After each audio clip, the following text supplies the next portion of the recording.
Are you wondering whether intermittent fasting for fertility is a good option? Intermittent fasting has gained popularity as a dietary approach for weight loss and overall health improvement.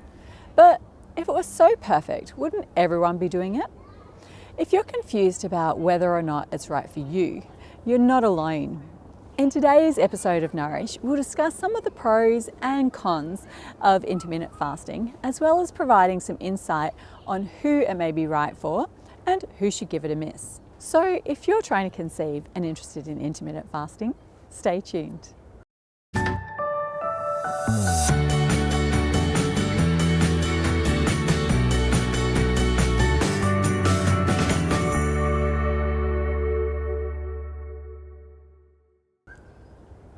Hello, if this is our first time connecting, welcome. My name is Melanie and I'm a credentialed fertility dietitian. I specialise in helping couples reduce their time to conception whilst helping optimise the health of your future baby. If you'd like to know more about me, you'll find more details in the description box below.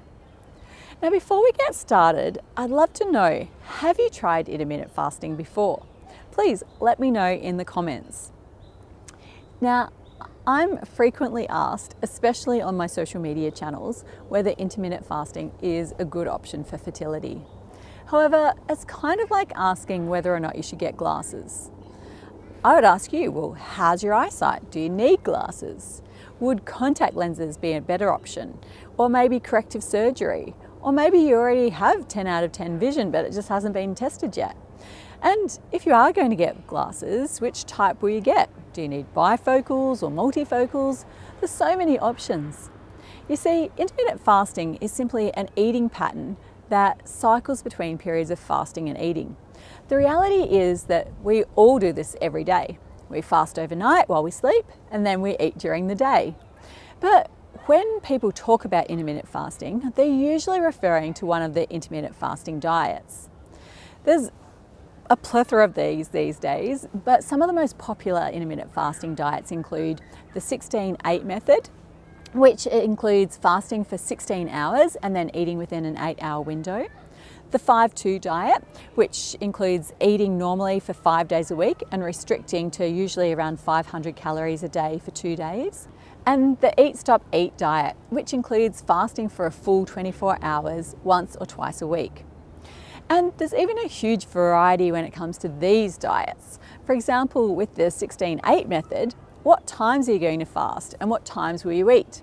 And what will you eat during your eating window? And will you allow yourself anything during the fasting window? It's these inconsistencies that make determining whether or not intermittent fasting is beneficial or not for fertility difficult for academics to research. So let's look at what we do know. Number one, at the end of the day, the goal behind most intermittent fasting diets is weight loss. The advertising may claim that it's about improving heart disease or mental health, but typically the main mechanism behind achieving these results is the lost weight. Achieving a healthy weight is also beneficial for fertility. Consequently, if you are over your healthiest weight, the weight loss caused by intermittent fasting alone may be what makes the difference between you getting pregnant or not. However, if you have a lower body weight, intermittent fasting is unlikely to help you conceive, and in fact may make it harder. By the way, this goes for both men and women. Number two is that during fasting periods, it can be significantly more challenging to consume the necessary nutrients for reproductive health.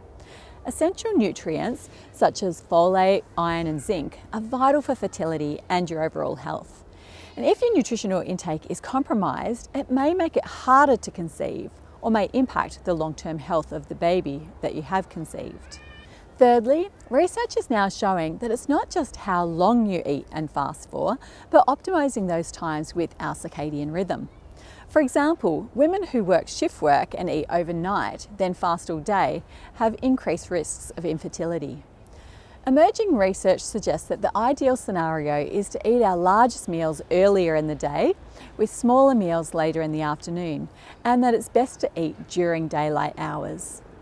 And number four is that intermittent fasting can be a form of stress on the body, leading to increased cortisol levels. High cortisol levels can negatively impact reproductive hormones and overall fertility. It's essential to monitor stress levels and choose a fasting regime that doesn't overly stress your body. It's such a complicated topic, and that's why I've put off discussing it for so long. Essentially, yes, I have put clients on intermittent fasting diets to boost their fertility. However, given the potential risks and the confusion around this topic, I wouldn't recommend an intermittent fasting diet when you're trying to conceive unless it was very relaxed or done so under the guidance of a fertility dietitian. If you do want to give one a try, I'd recommend a 14-hour per day fast from early evening until early morning, such as 5 p.m. until 7 a.m, ensuring that you don't lose more than half a kilogram or 1 pound per week, and that you're following all the other general nutrition advice for fertility that I provide in my other videos. If you do want something stricter, please get expert advice. I'll pop our contact details in the description box below this video. I wish you all the best with your fertility journey, and I look forward to seeing you in my next video. I've lost number 3. There we go, thank you.